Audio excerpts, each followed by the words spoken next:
नमस्कार। Sports can के आज के अंक में आप सभी का स्वागत है। मैं हूं अभिषेक कपिल और श्रोताओं, तमाम खेल खबरों की ओर हमारे साथ विस्तार से चर्चा के लिए स्टूडियो में मौजूद हैं वरिष्ठ खेल पत्रकार मल्ले नीरव। मल्ले जी, स्पोर्ट्स कैन कार्यक्रम में आपका स्वागत है। धन्यवाद। सबसे पहले एक नजर डालते हैं अब तक की स्पोर्ट्स हेडलाइंस पर। दक्षिण कोरिया के गुमी में आयोजित एशियाई एथलेटिक्स चैंपियनशिप के दूसरे दिन भारतीय खिलाड़ियों ने शानदार प्रदर्शन किया। आईपीएल टी20 क्रिकेट प्रतियोगिता अपने अंतिम दौर में पहुंची। कल पहले क्वालिफायर मैच में रॉयल चैलेंजर्स और पंजाब किंग्स होंगे आमने सामने। बैडमिंटन में सात्विक साईराज रंकीरेड्डी और चिराग शेट्टी की जोड़ी ने आज Singapore open super 750 badminton tournament में जीत के साथ वापसी की। और हॉकी में भारतीय जूनियर महिला टीम ने मेजबान अर्जेंटीना को शूटआउट में 2-0 से हराया।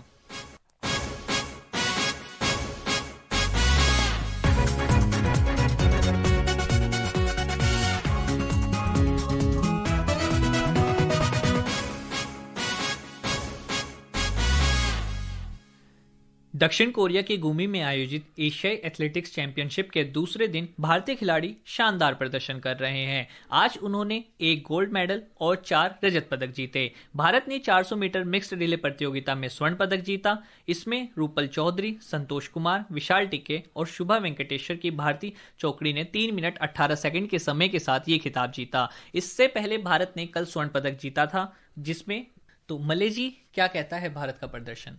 देखिए, अभी तक जिस प्रकार से भारतीय एथलीटों ने प्रदर्शन किया है, ये काबिल तारीफ है। पदक तालिका में तीसरे स्थान पर भारत अभी है और उसके ऊपर चीन और जापान है। लेकिन अगर आप कुल मिलाकर भारतीय प्रदर्शन को देखें तो जिस प्रकार से पदक जीते गए हैं और जिस तरह से प्रदर्शन रहा है, और वैसे ही प्रतियोगिताओं में जिसमें अक्सर भारत के एथलीट बहुत अच्छा नहीं करते, वहाँ पोडियम फिनिश बहुत बड़ी बात होती है। जिन्होंने स्वर्ण पदक जीता उनकी चर्चा थोड़ी बाद कर लेंगे, लेकिन अगर आप सर्विन सेबेस्टियन को देखें तो 20 किलोमीटर रेस वॉक में उन्होंने कांस्य पदक जीता। इसी तरह से महिलाओं की जैवलिन में पदक तो नहीं मिला, लेकिन अनु रानी चौथे स्थान पर रहीं। और गुलवीर सिंह ने स्वर्ण पदक जीता पुरुषों के 10,000 मीटर में। और इसी तरह से विशाल जो हैं वो 400 मीटर में चौथे स्थान पर रहे। मैं सिर्फ अभी उनकी बात कर रहा हूं जो पदक के करीब पहुंचे या पदक पाए, मगर ऐसे लोगों की चर्चा करनी भी जरूरी है जिनके हाथ से पदक फिसल गए। हाँ, इस जैसे एक पदक हुआ, आज रजत पदक मिला है एक खिलाड़ी को, तो उन्होंने क्या किया, वो मात्र 16 अंक का वारफेर था, जिसमें चीन के फे शियांग ने 7,634 अंक करके स्वर्ण पदक हासिल किया। तेजस्विन संकट ने 10 स्पर्धाओं की डेक्थलॉन प्रतियोगिता में 7,618 के स्कोर से रजत पदक जीता। तो ऐसा कहते हैं कि शंकर बहुत छोटे से अंतर से स्वर्ण से रह गए। इसके अलावा अगर हम अंक तालिका देखें या कंपटीशन देखें तो भारत के कई खिलाड़ी हैं जिन्होंने चौथे और 5वें नंबर पर फिनिश किया। जी, डिकैथलॉन में जो तेजस्विन शंकर के हाथ से स्वर्ण गया वो बहुत ही दुर्भाग्यपूर्ण था। उनको रजत पदक से संतोष करना पड़ा। और इसी तरह से रूपल ने जो 400 मीटर में रजत पदक जीता, वो भी स्वर्ण के लिए दावेदार होंगी आने वाले समय में। तो रूपल चौधरी, संतोष कुमार, विशाल, सुबा वेंकटेश्वन, इन लोगों ने जो 400 मीटर 4x400 मीटर रिले में अपना बेहतरीन प्रदर्शन जारी रखा, ये भी एक बहुत अच्छी बात है। कुल मिलाकर अगर आप देखें तो भारतीय एथलीटों ने जिस प्रकार से प्रदर्शन किया है पिछले कुछ दिनों में, और 2017 में इसी प्रतियोगिता में भुवनेश्वर में भारत सबसे ऊपर था पदक तालिका में। तो जहां चीन और जापान जैसे देश compete कर रहे हों, प्रतिभागी हों, वहां भारतीय एथलीट इतना अच्छा प्रदर्शन करें और इतनी बड़ी संख्या में पदक प्राप्त करें, ये अपने आप में एक आने वाले समय में एथलेटिक्स की दुनिया में जो एक भारत में हलचल पैदा हुई नीरज चोपड़ा के आने के बाद। हालांकि इस प्रतियोगिता में नीरज चोपड़ा नहीं खेल रहे हैं और हिस्सा नहीं ले रहे हैं, और जैवलिन में 2 और खिलाड़ियों को मौका मिलेगा। लेकिन फिर भी मैं कहूँगा कि एथलेटिक्स की दुनिया में भारत के बढ़ते कदम और जिस तरह से एशियाई चैंपियनशिप में भारत ने अभी तक का प्रदर्शन किया है, इस सब को देखने के बाद ऐसा लगता है कि खेलों की संस्कृति के साथ साथ खेल में और खासकर एथलेटिक्स में पदक प्राप्त करने की जो लालसा हमेशा भारतीय एथलीटों के मन में रहती थी, लेकिन वो कुछ खास नहीं कर पाते थे, अब वो दिन दूर नहीं जब बहुत अच्छा प्रदर्शन ये लोग कर पाएंगे। और अगर इसी प्रतियोगिता की बात करें तो जकार्ता में 1985 में 10 स्वर्ण पदक भारत ने जीते थे, और पीटी उषा को इसी प्रतियोगिता से आज तक याद किया जाता है क्योंकि उन्होंने बहुत अच्छा प्रदर्शन इंडिविजुअल इवेंट्स में किया था। एशियाई एथलेटिक्स चैंपियनशिप के दूसरे दिन आइए जानते हैं इस रिपोर्ट के माध्यम से कैसा रहा भारतीय खिलाड़ियों का प्रदर्शन।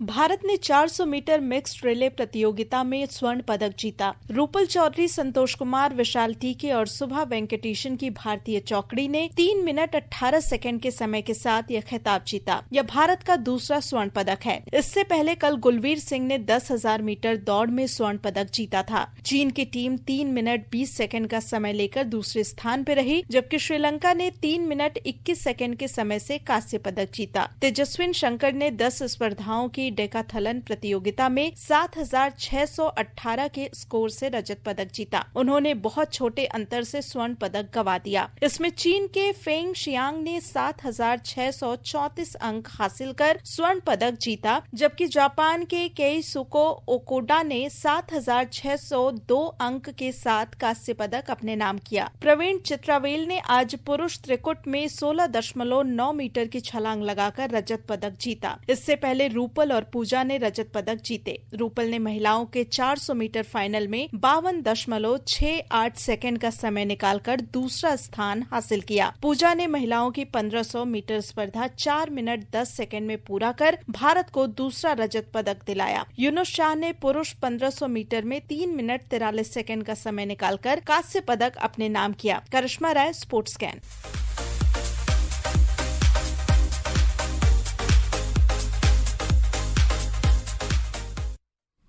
इस प्रतियोगिता में चीन पहले नंबर, जापान दूसरे और भारत तीसरे नंबर पर है। भारत अब तक कुल 2 स्वर्ण, 4 रजत और 2 कांस्य पदक जीत चुका है। आईपीएल टी20 क्रिकेट प्रतियोगिता में कल पहले क्वालिफायर मैच में रॉयल चैलेंजर्स और पंजाब किंग्स आमने सामने होंगे। शुक्रवार को एलिमिनेटर मैच में तीसरे स्थान पर मौजूद गुजरात टाइटंस का सामना मुंबई इंडियंस से होगा। आईपीएल का दूसरा क्वालिफायर मैच 1 जून को और फाइनल मैच 3 जून को खेला जाएगा। भले जी इतना उत्साही टूर्नामेंट, सब एकदम खुश एकदम अपनी टीमों को देखकर। और इस बार का जो कल का पहला मैच है, क्वालिफायर मैच हो रहा है रॉयल चैलेंजर्स बेंगलुरु और पंजाब किंग्स के आमने सामने, तो इनके फैंस बहुत खुश हैं कि हमारी टीम इतना अच्छा प्रदर्शन करके इस 2025 के आईपीएल में यहाँ तक पहुंची है। देखिए, इस बार का आईपीएल कई तरह से बिल्कुल ही अनोखा है। एक तो ये कि अंतिम मैच जो हुआ कल तक, और आज तक ये पता नहीं था कि कल तक ये पता नहीं था कि कौन पहले स्थान पर होगा, कौन दूसरे पे होगा, कौन तीसरे पे होगा, कौन चौथे पे होगा। एक तो ये, दूसरा कि 2016 के बाद पहली बार रॉयल चैलेंजर्स बेंगलोर की टीम टॉप 2 टीम्स में पहुंची। तीसरा ये कि विराट कोहली ने रिकॉर्डों की जो झड़ी लगाई है अभी तक, उसमें एक रिकॉर्ड और जुड़ गया क्योंकि उन्होंने 9,000 रन आईपीएल में पूरे किए और 600 रन इस आईपीएल में पूरे किए। ये भी एक बहुत बड़ी बात हुई। लेकिन उस सबसे बड़ी बात जो अभी तक हुई है और जो कल मैच में और आने वाले दिनों में दिखाई देगी, वो ये है कि बेंगलोर की टीम ने जो एक पूरा अपना, जिसको कहते हैं, ढांचा बदला, जिसमें से बड़े नाम और बड़े खिलाड़ियों पर ही उनका विश्वास नहीं था, उसका एक नया परिणाम देखने को आपको मिला जब आपने देखा कि विराट कोहली के आउट होने के बाद इतना बड़ा स्कोर खड़ा किया था, जिसको लगता नहीं था कि 220, 22, 25 का आंकड़ा पार कर पाएगी। लेकिन उसके बाद जितेश ने जो 85 रन बनाए हैं वो कमाल के रन थे, क्योंकि पंत ने जब 118 बनाया तो पंत ये संदेश देकर गए थे कि ठीक है, हम ना जीते तो क्या हुआ, लेकिन हमें बहुत दमखम बचा है। लेकिन 8 गेंद रहते जब उस 227 और 28 रन जैसे आंकड़े को पार कर जाना, ये भी अपने आप में बहुत बड़ी बात होती है। अच्छा, एक देखना ये होगा कि जैसे आरसीबी ने एक्सपेरिमेंट करा, कल सब हैरान हो गए जितेश शर्मा को कैप्टन देख के, की, और कल उन्होंने मतलब अपनी सबसे आईपीएल के करियर की सबसे शानदार पारी खेली है। बिल्कुल, स्टैंड बाय कैप्टन जब मैदान में उतरता है और जब देखता है कि टीम के सामने एक बड़ा स्कोर है तो मनोवैज्ञानिक दबाव में आ जाता है, लेकिन यहाँ वो सब कोई दबाव देखने को नहीं मिला। टॉप खिलाड़ी आउट हो गए थे, विराट कोहली भी पेविलियन लौट गए थे, और तब उन्होंने लीडिंग फ्रॉम द फ्रंट जो कप्तान को करना चाहिए, उन्होंने वो करिश्माई करतब कर दिखाया, वो आतिशी जो बल्लेबाजी की कमाल की थी। बैडमिंटन में सात्विक साईराज रंकीरेड्डी और चिराग शेट्टी की जोड़ी ने आज Singapore open super 750 badminton tournament में जीत के साथ वापसी की। इस जोड़ी ने 32वें राउंड में मलेशिया के चुंग होयन जियान और मोहम्मद हाइकल को 21-16, 21-13 से हराया।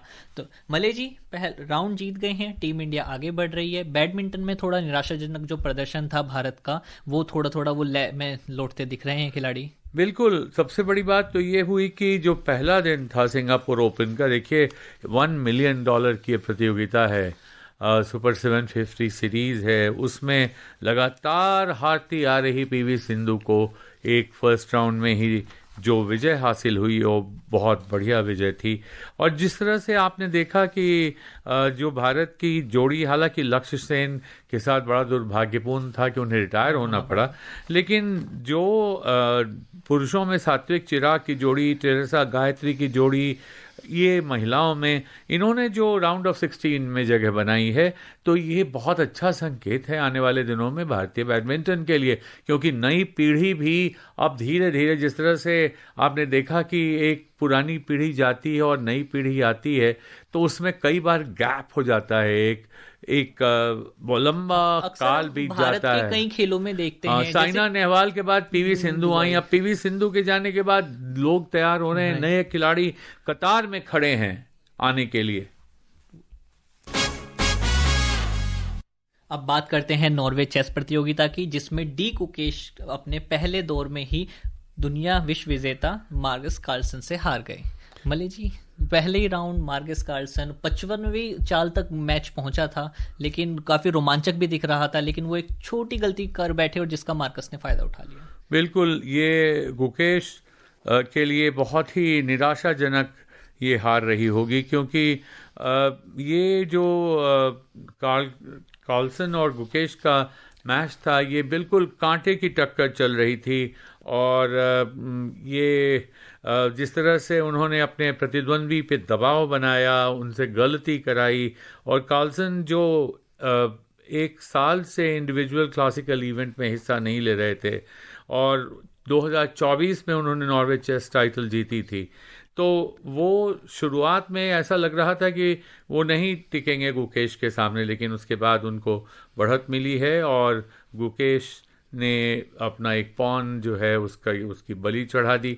लेकिन एक अच्छी बात ये भी हुई, अगर आप देखें कि जो एरिगियासी हैं, उन्होंने बहुत इम्प्रेस किया, उन्होंने काफ़ी अच्छे खेल का प्रदर्शन किया, और इस तरह से भारत में एक बार फिर से शतरंज की जो एक हवा चली है, और ये वो हवा है जो विश्वनाथन आनंद के प्रभाव से आज तक बिल्कुल नए नए खिलाड़ियों को सामने लेकर आ रही है, तो उसमें गुकेश की हार से कोई ख़ास फर्क नहीं पड़ेगा, क्योंकि अभी भी बहुत सारे खिलाड़ी, और गुकेश के लिए भी एक लंबा समय है आगे बढ़ने का।